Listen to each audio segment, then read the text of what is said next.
এই নে। শাহাদাত, আরিয়ান, এদিকে আসো। কি হয়েছে বলেন? তোমরা দুইজন এই টাকাগুলো রাখো। এই নাও তোমারটা, এই নাও তোমারটা।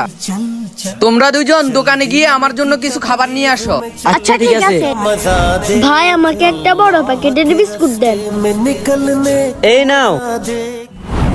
আরে ভাইয়া তো আমাকে 100 টাকা দিয়ে দিয়েছে, যাই দিয়ে আসি। ভাই আপনি ভুল করে 100 টাকা দিয়ে দিয়েছেন।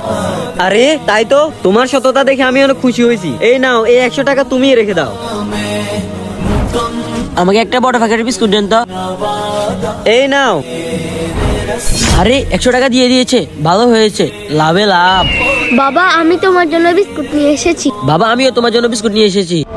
ঠিক আছে, তোমার কাছে যে 100 টাকা আছে ওইটা আমাকে দাও। হ্যাঁ, তুমি কিভাবে জানলে? তাহলে শুন, তোদেরকে পরীক্ষা করার জন্য দোকানদারের সাথে এই প্ল্যানটা করে আসছি। দে টাকা দে। তোর এই লোভের কারণে সম্মান হারালি, টাকা হারালি এবং মিথ্যা কথা বলে গুনাহ কামাইলি, কিন্তু ওর ইমানদারিতার কারণে টাকাও পেলো, খাবারও পেলো, আল্লাহর কাছে ভালোবাসাও পেলো।